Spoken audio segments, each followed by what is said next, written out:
Hello, everyone, and welcome to another episode of Majlis and Markets. As always, I'm your host, Hassan. Really happy to be doing another episode on YouTube. I think overall we're at episode 66, I want to say. I'll double check that afterwards. But I think we're at episode 66. And yeah, I'm really pleased to be doing another episode.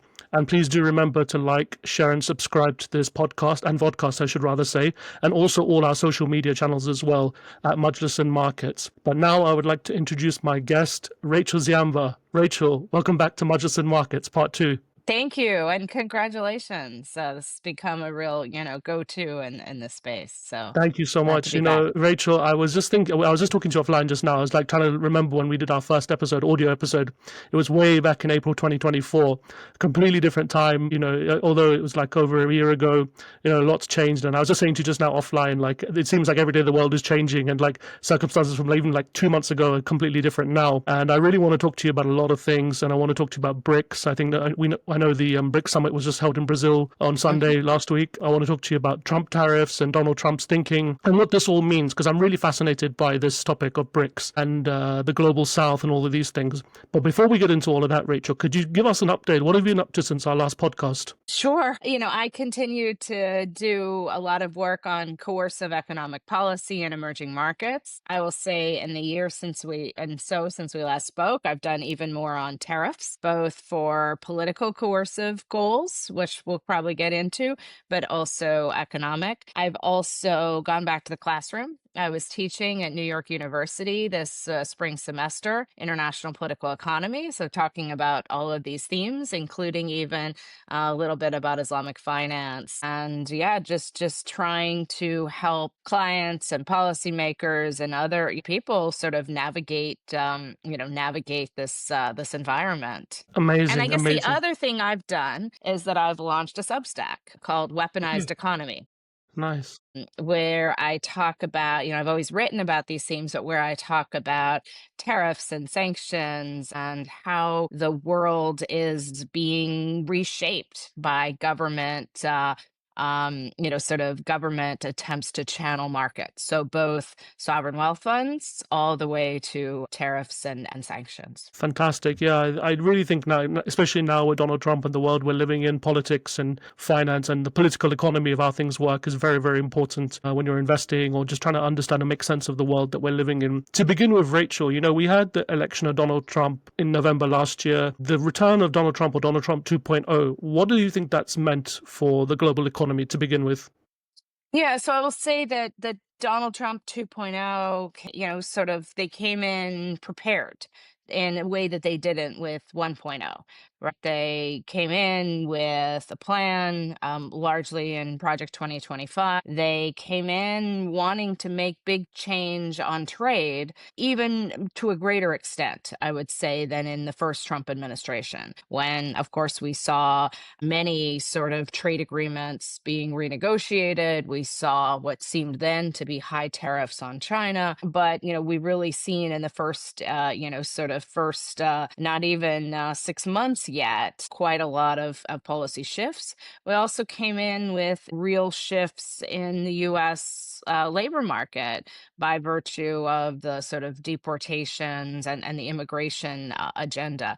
But I mean, I think looking globally, what I will say is also that for dynamics, the first Trump administration, the Biden administration, and then Trump again have, I think, called into question the longevity of signing treaties and deals across a number of domains. This sort of risk that the U.S. might seek to renegotiate when it's in its own, interest, and other countries do that as well. But I think that it's a different kind of threat to the multilateral system. Now, and the multilateral system's not perfect by any means, right? We'll get into that when we talk about the BRICS, right? A lot of what the BRICS are trying to do is to reshape and remake the multilateral system as well. But I do think this Trump administration preference for bilateral or small group agreements, this desire to sort of shift the role in providing global public goods. I mean, this is quite a sea change. I mean, one of the things that just was, I was reading the UNCTAD report from yesterday, and obviously we've had a Mm. difficult couple of years with regards to global trade and the economy, and interest rates have been going up since 2022, although they should be coming down. Inflation's been really high in a lot of countries. I mean, the economic circumstances of Donald Trump inheriting office today, or 2024 compared to 2017 is very different, right? Yes, that's correct. I mean, I think we have a global economy that where where supply chains faced a major shock in the context of the pandemic that in some ways turbocharged some new sort of trade relationships. We have sort of dynamic, elements of multipolarity, not full multipolarity by, sort of any means. And I think we also have a dynamic of demographics and aging populations and other dynamics. And even if it's not a message that the Trump administration wants to hear, we are even more solidly into an environment of climate change and more extreme weather events and financial costs associated from those extreme weather events. And so I think we have a Trump administration coming to power and talking about not just energy dominance, but additive energy and sort of sending a message that, fossil fuels are still here with us to stay. But I think many other countries in the world will say, okay, that's great. We'd love to hear that. I'm thinking about some of the countries, that you talk a lot about on this podcast in the Gulf, different, sort of Arab states who are really thinking they're thinking about fossil fuels being entrenched, but they're also thinking about renewable energy and just adding energy from whatever sources. So, I mean, I digress a little bit from the dynamic, but I do think this element of climate change and migration and the like are factors that are transnational issues that are difficult to address. And of course, we have some major conflicts going on and major risks, thereof. And I would say some new norms being. Yeah, before we get on to BRICS and what your thoughts are on that, one of the things I wanted to talk to you about, Rachel, was was about globalization. So I wrote a Substack, on my own Substack, about Donald Trump's tariffs, or his Liberation Day in April. And I was doing research on this, and I was looking at things like friendshoring and the dynamic changes of free trade. I'm old enough to remember the Doha trade round at the WTO. I wrote an essay on that back in 2009, 16, 17 years ago. Do you think now globalization, or the way we know globalization, is dead? Because I remember the HSBC, I think the HSBC CEO or the chair, he mentioned at a conference a couple of months ago that globalization as we know it is completely changed, or it's almost dead. Would you agree with that, or do you think it's a bit overblown? Look, I think that globalization is really the interlinkage and burgeoning of trade and investment and movement of people and all of those sort of dynamics and capital. Some of those elements have been more open than others, right? And there have definitely been restrictions. I think we're definitely at a point where there are very few countries that are really saying, well, we want unfettered free trade, right? And even some of those who are sort of pointing to WTO rules and I think rightly criticizing Trump administration policies, themselves, some of them have areas of considerable protection. So I think if we go back to like the 1990s and even early 2000s, where capital and opening markets was the goal. And even within the US economy, policy was being set maybe by what corporations and capital owners wanted, as opposed to thinking about labor and production. I think that's been a real shift. But we are still looking at a dynamic where global trade is going up, admittedly more slowly, where there still are integrated supply chains. What I think is happening now, though, and some of it is about supply chain issues that came about because of the pandemic, sort of mineral critical technology elements, we have governments being involved in either trying to reshape a lot of different supply chains. And so I think it is a very different global trading system, very different globalization. But this is, to kind of over dramatize how quickly these things shift. Yeah, one of the things that I was thinking about before we started recording was that we've been, since Bretton Woods and all of these things, we've been in mainly a U.S. world-led order, where the US has created, or the US led creation of things like the IMF, the World Bank, all these multilateral institutions. And it seems like the global south countries, or those quote unquote global south countries, aren't really as represented as they once were before. And that with organizations or alliances, if you want to call it, like BRICS, I remember writing an article in 2023 about, what have the BRICS really done? And from my research and talking to people, economists such as yourself and strategists and other people, the BRICS is basically, from my understanding, an alliance of countries that were not happy with the global order, the way the global order works. And it was more of a Chinese-led, or China and India, let's say, or Chinese-led order for world politics, world foreign policy making. Would you say that's like the correct way to look at BRICS today? I think that's right. I also think that as it's expanded, interests, the goals of different countries in being involved in BRICS shift. I mean, I think if you look at the genesis of why these countries were grouped and why the initial group were there, it was actually set up as an investment thesis, not a group of countries that were unhappy about it. They themselves decided to meet after the fact, but it was set up as a Goldman Sachs investment moniker, right? An investment thesis that didn't consistently really play out. And I think from the get-go, there were these questions. You had most of the BRICS members, and I'm thinking of the original four or five, but the argument holds true more broadly, but most of these original entities traded more with China than they did with each other, right? And some of them have continued to grow fast, but not sort of at those levels. And some of them, their growth has slowed to a crawl. You can think about sort of Russia and that story being at least in part about the war and the war economy and the sanctions and inefficiencies there.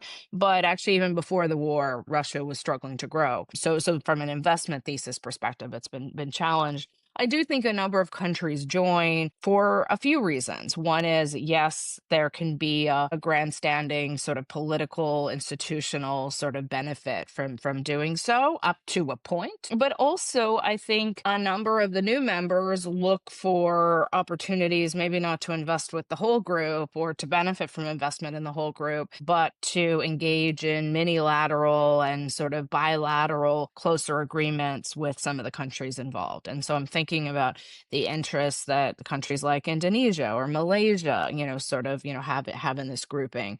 But I will say, as we have within the sort of full members and the partners, we have countries that are sanctioned and are effectively off limits for investment. We have countries that are in debt distress and can't really attract, sort of meaningful investment. We have some that are very large surplus economies. So I think the challenge is that they agree more on maybe what they don't like to see in the rest, in the rest of the world, and that they don't want their foreign security and economic policy circumscribed by the US and others, but they also disagree on a lot of things. And I think Yeah. you sort of see that in some of the recent communique. Yeah, I was just about to say, before the expansion of countries, I think in 23 and 24, I'm just trying to think in my mind, what have the BRICS, other than the New Development Bank, really achieved collectively? I don't think they've really achieved as much as the media is portraying.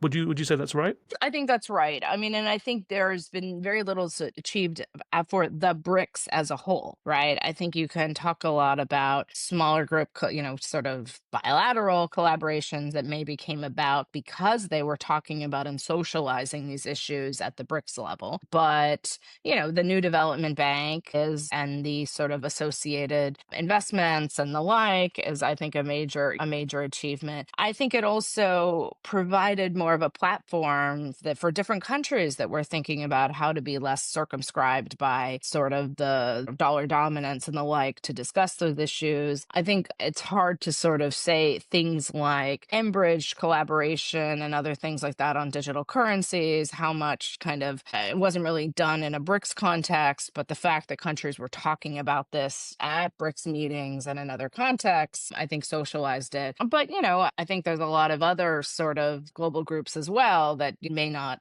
come down to many clear deliverables. But my view continues to be, I mean, even as we talked about sort of last year, that it's the smaller group discussions that happen in the context of the BRICS where we're likely to see some coalitions of the willing moving forward. Now, I think this latest BRICS meeting, I think the general view was, well, they didn't really accomplish much. And that's true. And I think the fact that there wasn't as much high level participation, we had both Xi and Putin staying away for different reasons. And I think we have a set of members that, some of whom would like to turn it into a real anti-American bloc, some of whom are very key, US allies that want to strike trade deals and want to deepen their security relationships. And I'm thinking not only of India, but also the UAE, and others in that regard. And some of those countries, I think, see membership in the BRICS as a way of interacting with a lot of different groups and not closing themselves off from any parts of the world. Yeah, no, it seems interesting that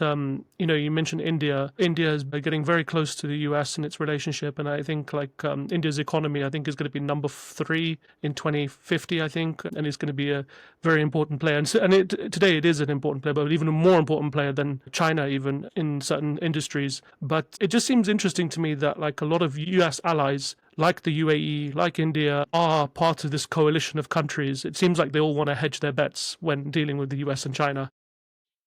I think it's both hedging the bets, but I also do think it's about not closing off opportunities for deeper economic ties. And they do have a valid, sort of some valid, concerns about the fact that it's not been possible to rebalance the weights and the voting memberships in the IMF and the World Bank. Though actually, paradoxically, some of the ways in which the current US government would like to reshape the bank, in terms of what kind of projects they fund, maybe move more in the direction of infrastructure projects and broader energy projects that some of the BRICS countries would like to see. Now, of course, we have a lot of BRICS members who are rightly very concerned about the pullback in development aid and the like. So, and I think I was struck reading the rather long BRICS communique, right, and statement that came out, 31 pages. How much of it was about, sort of trying to both express support for multilateral institutions like the United Nations and the sort of need for change in the Bretton Woods institutions. But a lot of those guidance are sort of tropes that we see in previous statements. And I think they're also, in a sense, here, some of these institutions, really, really sort of struggling. So I think these countries like India who really want to not close off ties. I mean, India has been a sizable beneficiary of the rerouting of Russian discounted energy supplies in the last several years, and not only energy. Despite the negative externalities that have come from this sort of shadow fleet and the like. So I do really think that they, and I definitely put the United Arab Emirates in that bucket as well as some of the Southeast Asian countries. We'll see how the balancing act goes. I think the Trump administration, um, I think there's several problems with this sort of friends to everybody, approach. One is the concerns the Trump administration has about China in their supply chains, and we could see foreign countries' investment in the U.S. blocked because of China links. The other one, I think, is really relating to this question mark of the balancing act from the U.S. about whether new supply lines should be in the U.S. or should be in these other countries, and who gets to own the technology and intellectual property. And I think for all the news and noise about tariffs and other things like that, I don't think the Trump administration has clarified that strategy. But I digress from the BRICS. But Rachel, one thing I wanted to ask you is that I wrote an article for publication in February this year on Morocco being a hub for EV manufacturing and automotive manufacturing. And what was interesting is that a lot of Chinese companies, also European companies, were manufacturing or part manufacturing in Morocco to because Morocco's got its own like story and. But the thing is, what I was thinking about in my question is that even under Joe Biden, there was still like a lot of tariffs on Chinese-made components coming into the US, if I'm not mistaken. And a lot of the measures against China, specifically against China, were there under Joe Biden's administration as well. So this is not just a phenomenon of Donald Trump, right? That's right. That's right. I mean, look, I think the Trump administration, first Trump administration, significantly increased tariffs on China. Were pulled back. Some they were partly pulled back with the 2020 Phase One trade agreement, but those that remained in place at the start of the Biden administration were mostly kicked over. Right. So tariffs, and under the Biden administration, there were selective tariffs put in place on electric vehicles, on some renewable energy products, and a lot of the sectors that the U.S. government was putting money towards supporting at home. So there was this sense of, well, we're going to do industrial policy, but we're also going to protect that investment with a tariff, right? Because there's a way. So I mean, there are plenty of economists would say that doesn't necessarily make sense and it's not really efficient. But I think there was a logical coherence to it, of thinking about, well, what's the supply chain that needs to be built? And also, these supply chains aren't built overnight. So just to say, well, how do you sort of buy the time to get from where we are today to that? But yeah, I mean, you started the Biden administration with higher tariffs on China than at the end of the Obama administration. And definitely by the end of the Biden administration, they were higher than at the start, and there was also greater use of export controls on technology, trying to limit Chinese access. So I would agree this is more restrictions on Chinese inputs in the supply chain is a bipartisan, sort of bipartisan policy in the United States. What I will say about the Trump administration is that, I think their tariff and trade policy is a couple of things. One, the industrial policy incentives to help develop those industries have mostly been whittled away. There are some exceptions on critical minerals. As we speak today, there was a big announcement on government support for Mountain Pass mining, a major critical mineral plant. There may be a few things more like that. So one thing is they're relying more on tariffs and not on the incentives to build out long-term investment. The other one is tariffs are a little more indiscriminate in terms of some of the product types and the like. And the other thing is they've realized the distortions that happened from the previous tariffs, which are, and I'm getting back to your Morocco analogy, I promise, that a number of countries created themselves as important hubs for manufacturing and reassembly and other things like that. And when we think about not just Morocco, but the rerouting in a sense and reconfiguration of supply chains in Asia has been remarkable. So if you had a period of time, some decades, where you had inputs and parts from around Asia and then China was the place of final assembly. Now you have a dynamic where that endpoint is not in China anymore, but it's maybe more in Vietnam or somewhere else in Southeast Asia, partly a function of tariffs, but it's also partly a function of Chinese labor costs going up and other dynamics. Now, in Morocco's case, and that was a good sort of deep dive that you did at the time, they're also leveraging the role that Morocco played, because of its trade agreements with Europe. It's sort of the broader automotive hub that Morocco and its free zones and even sort of onshore had sort of developed to expand into into EVs. And I do think there was definitely some, transshipment and some other sort of leveraging there. But I think that dynamic of the types of tariffs that we had in the first Trump administration and in the Biden administration did encourage these connector countries to increase their own content. So it reduced direct trade, say, between the US and China, less so between Europe and China, despite these hubs and dynamics like we're talking about vis-a-vis Morocco. But in the US context, the amount of items imported from Asia broadly actually went up as a share of GDP. So I think that all is to say that these are sort of blunt tools that people find workarounds to, and that in thinking about trying to develop investment and manufacturing chains, there also needs to be other policies, not just tariffs designed to keep policies out. I mean, Rachel, if we be very candid, if we go back to economics 101, Adam Smith, comparative advantage, doesn't it come down to all of this, that if it's cheaper to make in another country at better quality, it makes more economic sense for a lot of companies or countries, in fact, and that America is no longer the the bastion of power of economics as it once was. Yeah, I mean, or I think it also could be less about not being the bastion, but also about what relative labor costs are, other efficiencies. I mean, I think where it starts to get complicated is that there are non-tariff barriers, and sometimes what makes something cheaper or has comparative advantage, how much of it is governments putting their hands on the scale. And I think the challenge when thinking about Chinese policy is there's plenty of evidence that in times past, there were those incentives in different systems. The electric vehicles that are sold widely across the world and are sought after, though not here in this country in the US or other places like Canada, for a variety of tariff reasons. It's not just a story of subsidies, but there were government policies that made them more attractive. There also are choices that lead to, for example,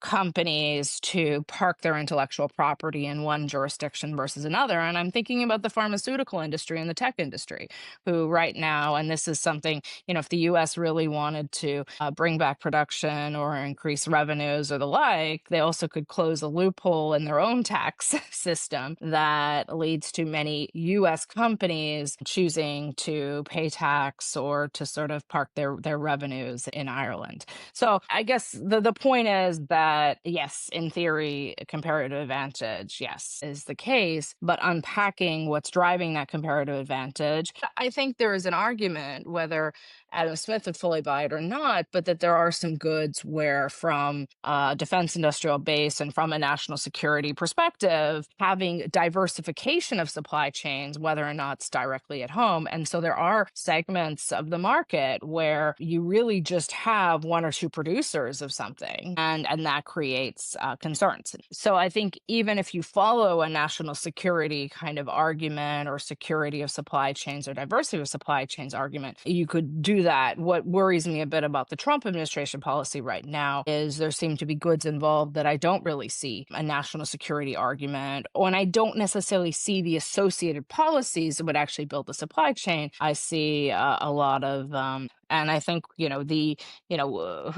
knows where U.S. tariffs on Brazil will stand by the time by the time you all are listening to this podcast. But at the time that we're talking, only a few hours ago, we had President Trump threaten 50% tariffs on Brazilian goods, not for any economic reason, really, but really as a political cudgel to try to lead to a legal change in Brazil relating to its former president, but also policies that the US thought was in its disinterest, not in its interest. So I'm just saying that I think you can look around and you can see in the Trump administration tariff thoughts that are about protecting industries. And then you can also see cases where, um, where they're sort of using them for coercive political purposes. The jury's still out on how countries are going to respond to that. But I think we are at a time, unfortunately, where there's a lot of, in a sense, economics 101 that is hard to keep, hard to keep teaching. But it's important to keep teaching. You mentioned comparative advantage. The other one is this question mark of like, who pays the tariffs? And right now we're in a circumstance where so far American consumers are not facing a major increase in price because of the tariffs. And there's several reasons why that's the case. But it's one of the reasons why I think it's so important to be teaching, to talk about these things with students as well as talking about them with clients, and to, be upfront about the fact, both the kind of national security implications, but also the economic ones, and the importance of predictability and aligning with a strategy. Before we get into tariffs, I really want to talk to you about that. There's one thing that just came to my mind was China. They've been going through their own economic struggles recently, and it just seems they're not as expansionist as they once were. The Belt and Road Initiative doesn't seem to be on everyone's radar. Xi not coming to the summit in Brazil. How much of an impact do you think China has on all of this? Yeah, I mean, now China's economic challenges, especially in the property markets, have really been one where exports have become more important to Chinese growth than they've been for some time. China built out a lot of capacity that led to a lot of growth, but not all of that was high quality, sustainable growth. And so we are now in a point where China's trade surplus with the world is going up. Now, some of that is because they produce good quality, sort of decent quality, decent price products. And in some areas, they're really at the cutting edge of innovation. And there have been this sectors of the market that they've cornered, like solar panels, for example, and certain segments of electric vehicles. In terms of the Belt and Road Initiative, you're right. I think over the last couple of years, we've seen China kind of stepping back from that a little bit. And I think that's driven, there are a couple of drivers of that. One of them is that some of the Belt and Road projects didn't pay out in the same way that they hoped, that the returns on them. Some of it is that China was no longer experiencing a lot of major capital inflows that they then wanted to reinvest. And so we've seen, even on the development and investment side, instead of China's development banks going out and making a lot of BRI loans, what's happening now is that Chinese entities are government entities are providing insurance and reinsurance for some of the projects that corporations in China are doing. So I would say they're still going out, but in a different way. Also, Chinese companies have been among those that have been active in establishing these new footholds, not only in Southeast Asia, but also in places like Morocco and elsewhere. So I think it is really a bit more of a public-private partnership context. Some of these are state-owned companies, some are not. But yeah, I think China, China is sort of a key part of this. China, for a time, when we get into issues about challenges to the US dollar and other dynamics, I get a lot of questions about the renminbi and how that is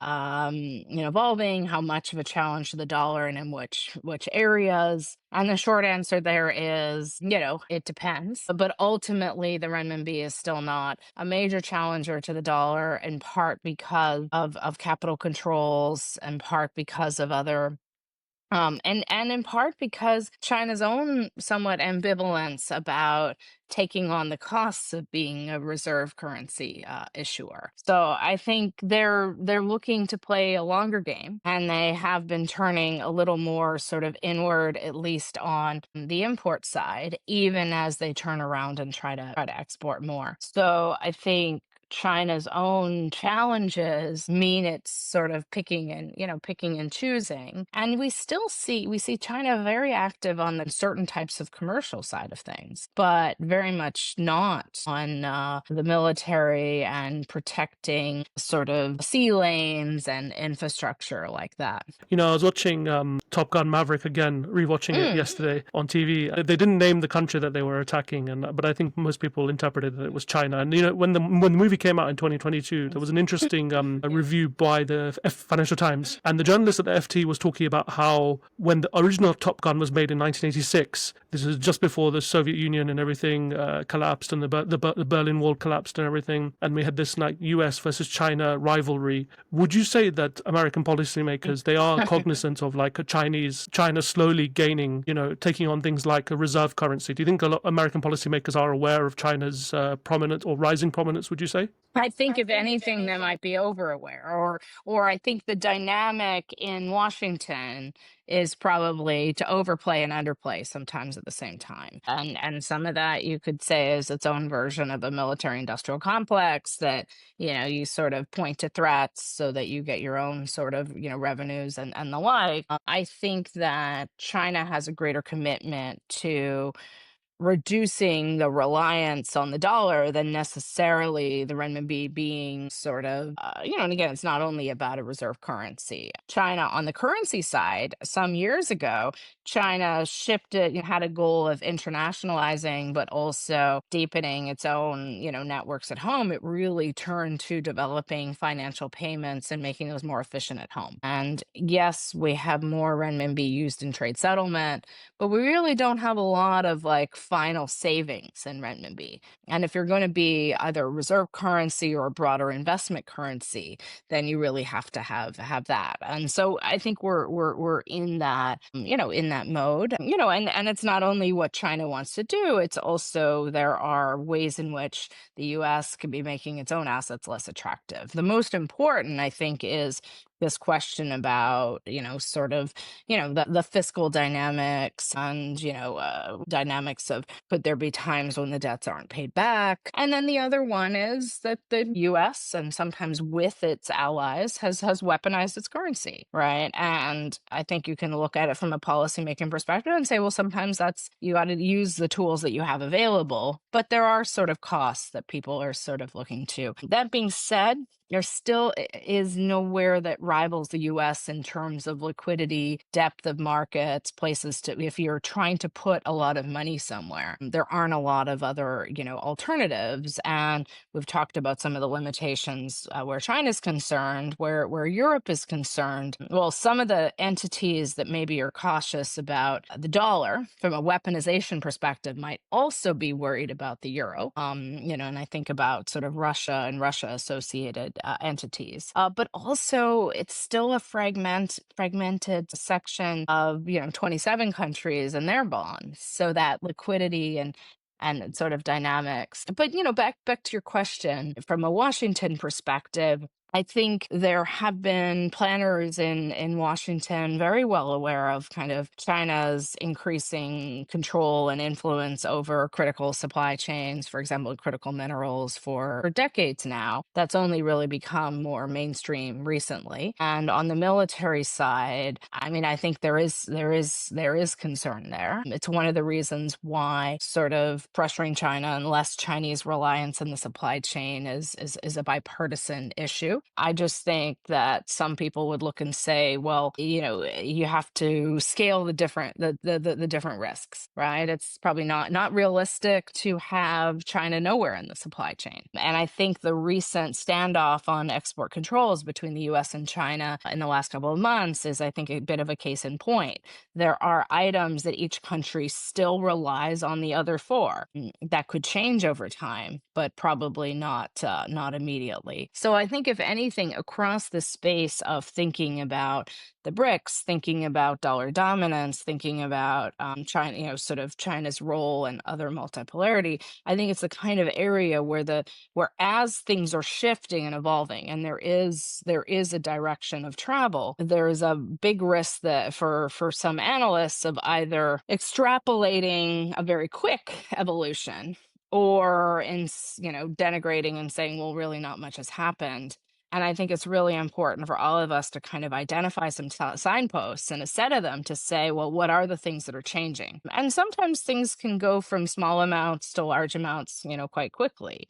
We see that. But I think, it is really an area where the risk is overhype and underhype at the same time. I think one of the successes, I agree with everything you're saying. I think one of the successes is of BRICS. Probably one of the more limited successes was de-dollarization, in the sense that now the US dollar, yes, it still is the world's reserve currency, but its usage is becoming a lot less in international trade compared to what it once was. But like, say, if you look at like India and the UAE, they settle in each other's currencies when India's buying oil from the UAE, for example. So yes, I do see that. But one thing I kind of a little bit disagree with you on is, just to have a friendly disagree, is that this idea that the US has been a safe haven. If you look at US treasuries, traditionally they've been a safe haven asset when times of volatility. But what we're seeing now, Rachel, is that like even US treasuries are like spiking a lot. And that's not obviously there's a lot to do with what's going on domestically in the US and Donald Trump's own economic policies. But like, do you think the US is still as safe haven as it once was? No, and I didn't, and if I implied that it was a safe haven, I didn't mean to say that. I was pointing to liquidity and size of the market. Now, that doesn't mean that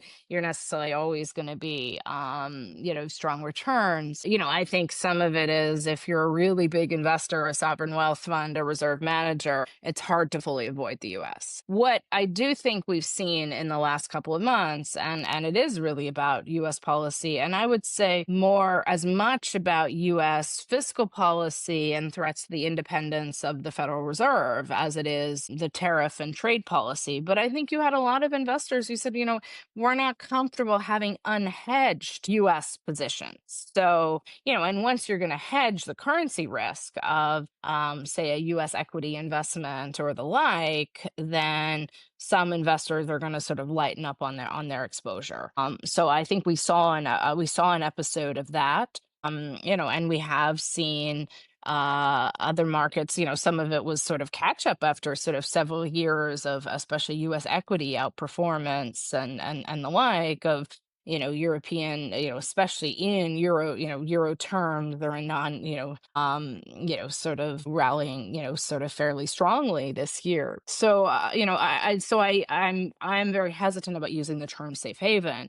But I do think the depth and liquidity of the depth of the market. And I think you rightly, Hassan, point out that, not always is liquid. And these spikes, I think, are part of that. And that's where I think there's the concern about weaponization of the dollar via sanctions and other restrictions, but the domestic economic policy choices are probably where the greatest, sort of the greater risks are. And it's interesting to me, I think this summer, a couple of good books are out about the dollar. One from Paul Bluestein called King Dollar that I'd highly recommend, and another one from Ken Rogoff, I think it's your dollar, I may not be citing that properly. Anyway, good book, and I think highlighting, sort of highlighting, these things. So yeah, not per se safe haven, going forward, but I think it also the dynamics, the capital structure is such that it's hard for people to avoid. Now, I think you rightly highlight that there is more settlement in other currencies, but don't forget, what's the UAE dirham pegged to? Where does Very the UAE dirham derive its value? It's pegged to the dollar. So India and the UAE settling in their own currencies is a step removed from U.S. Treasury scrutiny, but it's only arguably a small step. But, look, I'm watching really closely some of these dynamics of like wholesale central bank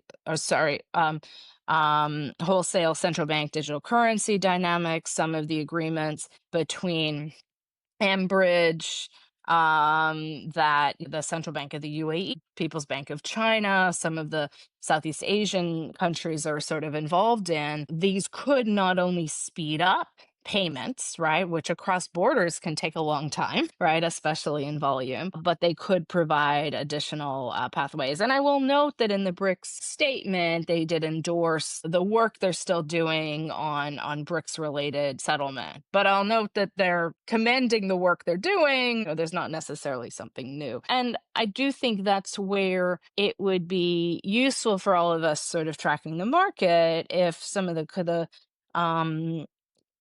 countries and even payment systems involved provided a little more transparency about what the volumes actually are. Because I think what we've seen are some really promising and interesting pilot projects for different settlements. But the question mark is, how does that really translate into, sort of into volumes? The China, for example, has connected a lot more countries to CIPS, their payment, sort of payment system. That's something that could be available in a crisis. Right now, there are increased volumes, but it's not really an alternative to SWIFT, which is a global communication system for banks. Why not? Partly because SWIFT still carries a lot more, but also because SIPS actually uses some of the SWIFT communication systems. So, but I feel like as we study these things as economists, as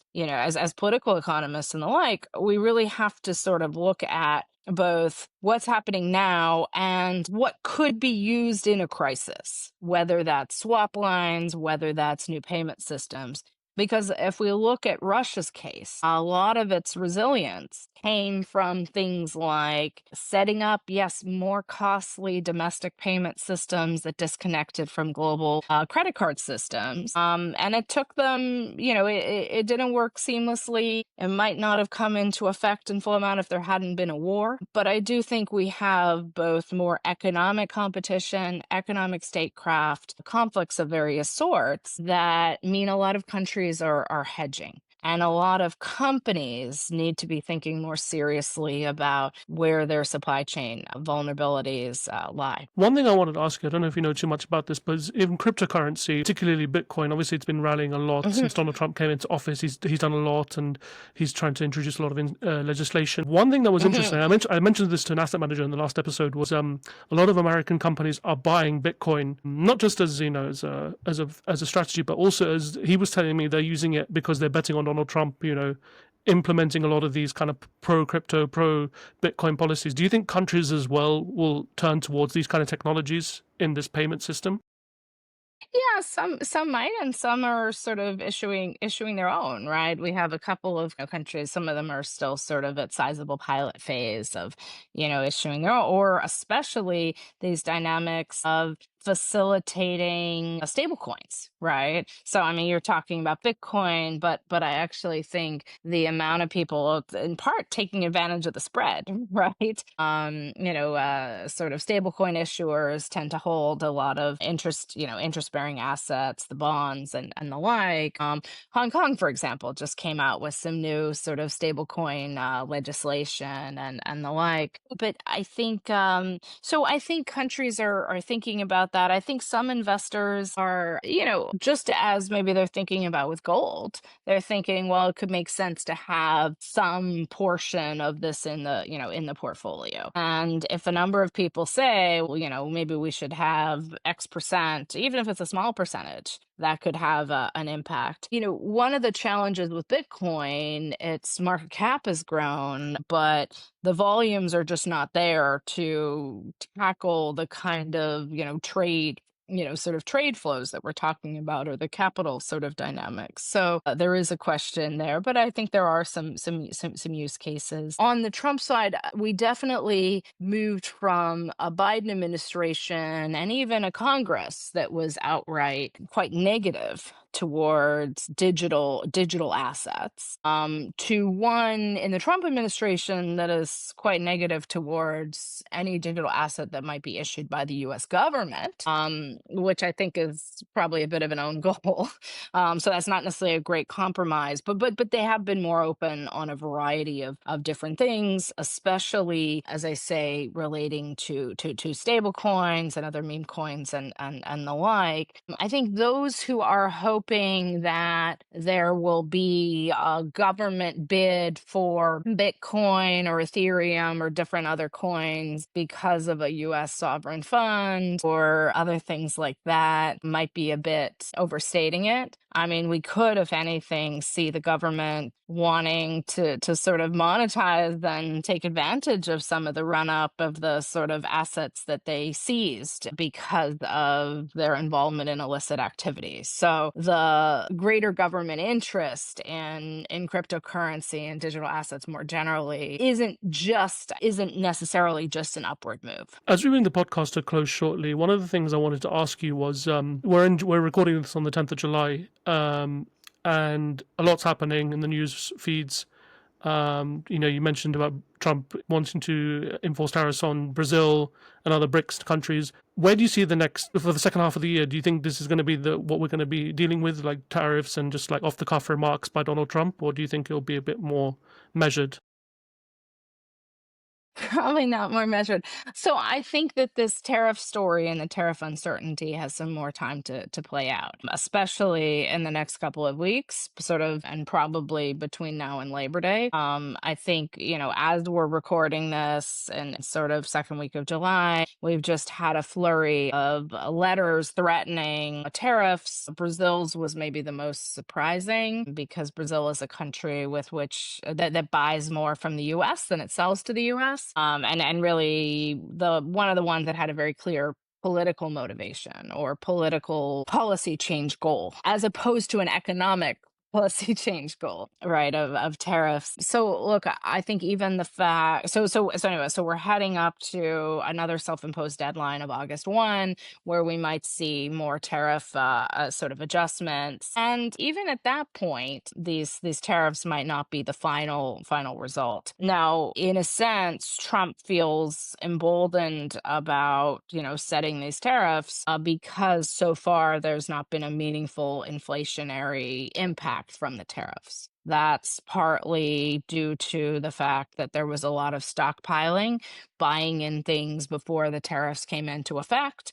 There also are some goods that are still exempt from tariffs, like everybody's iPhones and consumer electronics are currently exempt or mostly exempt for a variety of reasons. But some of the things that are announced are sort of coming through the pipeline. So that question mark is, will the Trump administration become, more stable and predictable? I'm not sure, but I think as we head into next year, there's going to be more focus will be sort of getting towards, the midterm elections. People are already running in that context. And so I think there's the fact that domestic investment in the US has been struggling will be more of a concern. The other thing that struck my mind in all of these tariff letters was this pledge to expedite and make more routine approvals and investment decisions in the US. And this is something that entities in the Middle East in particular, and Southeast Asia for that matter, have been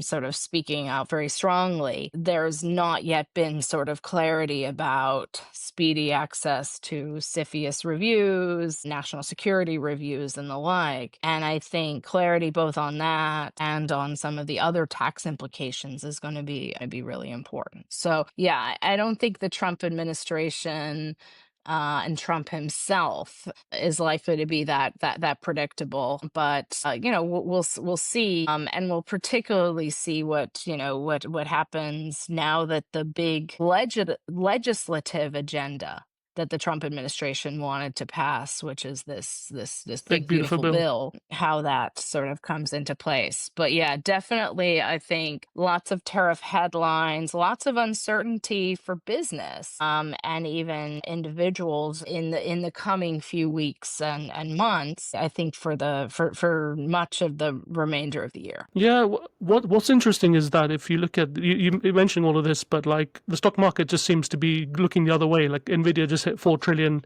market cap, and the S&P 500 seems to be rallying, even though there's like a trade war with the rest of the world. How come there's this disconnect between the markets and economic policy? Yeah, I think two things. One is this fact that the markets have gotten into this view of taco, that Trump always chickens out.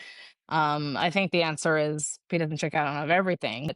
But this element of if there's market, sort of that he might threaten something, but he settles at a level that's much less. Now, the challenge to that, and I think we'll see how that comes in the remainder of the summer when often trading volumes are lower, right? So that's another sort of risk as people are going on holiday and other things like that. Is if there's not market pressure, will Trump still chicken out, right? If there's not that feedback loop.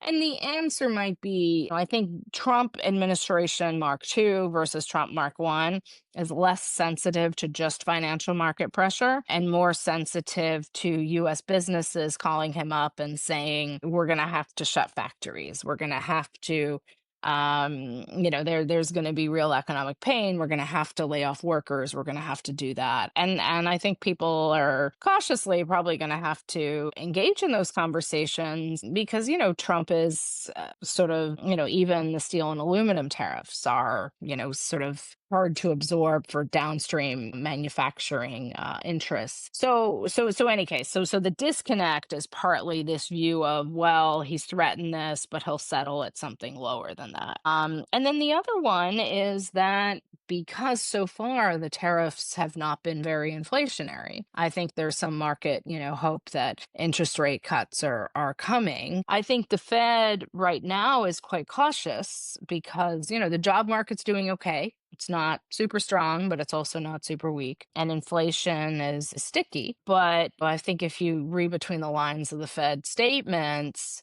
sort of their concern is that buyers are going to have to start passing on some of the additional tariff sort of dynamics. So I think all of that suggests, the news and the noise might not just be about tariffs. We could have other things sort of, in the mix, including around monetary policy. But I do think that there will be sort of noise to navigate, particularly because the long end of the interest rate sort of curve seems pretty stuck, and then that's partly a function of this big beautiful bill was more of a distribution of who benefits from tax incentives rather than actually a reduction. But yeah, we'll see. We'll see if the global markets are still continue to be so immune, or to what extent, and maybe we're back to not necessarily a safe haven, but a rebalancing story. Great. Rachel, tell us any projects you may be working on, any upcoming projects you may be working on. Thanks, Hassan. So one of the things I've been working on is about financialization of critical minerals. It ties into this whole question about China's role in the supply chain, but also the importance for investors and producers to hedge their costs, right? China dominating these supply chains is also, when they want to, able to flood the market. And so how do you go about, creating some financial tools that either governments could use to implicitly support stockpiles, or end users could use to hedge their risks? I'll have something coming out on that towards the end of the summer. And then just generally, tracking, sort of tracking the sort of new use of how sanctions and export controls and tariffs and investment policies are all interacting, both in heavily sanctioned countries like Iran and even Russia, but also just more generally, as with the trade in China. And I will say that I've been watching very closely and trying to support where I can people who are trying to navigate this sanctions easing story in Syria and lots of other challenges beyond sanctions, but sort of watching that sort of case. And as I say, trying to support those who are thinking about the right ways that they could sort of support reconstruction. So, lots of difficulties, lots of challenges ahead, but it's also a sign that sometimes bureaucracies can move quickly when they want to get something done. And amongst all this activities and all your stuff, are you active on social media? You must be reading Twitter all the time and checking Reddit. Yeah, I'm not on Reddit maybe as much as I should be, but you'll have to tell me which subgroups I should be signed up to. I am active on social media, though occasionally I think, as we all should, try to sort of step back and take a break. I'm on X, I'm on Blue Sky, and sharing some insights on LinkedIn, and in most places I'm on RE Ziemba. And as mentioned, when I have something a little longer to try to puzzle out, I try to do that on Substack. I mean, these days there's so many different people able to kind of develop their own platforms and think about what they're saying. I feel like you have to go a few more, few more places, but there's still this element of needing to discern, who's good at what, and to sort of cast your critical eye on what's driving their assumptions, what data are they basing that on, and to sort of set your own signposts and set your own scenarios. So yeah, feel free to reach out to any of you watching. Feel free to reach out on any of those platforms, and I'm always happy to chat about these with you, Hassan, but also with any of the members of your community. No, I was just going to say I'll link all your social media and your Substack in the show notes. But Rachel Ziemba, really great to catch up with you once again. We got to come back again, and maybe in like 6 months' time, and see if anything's changed. I'm sure everything will Yes, change. see if I'm right about the fall. Yeah, so I'm sure. I will fully admit to what I missed. I promise. So yeah, no, this has been a great part 2, and I'm looking forward to part 3. But I really thank you again for your time and your insights. And yeah, I hope you have a great day ahead. Thank you. You too.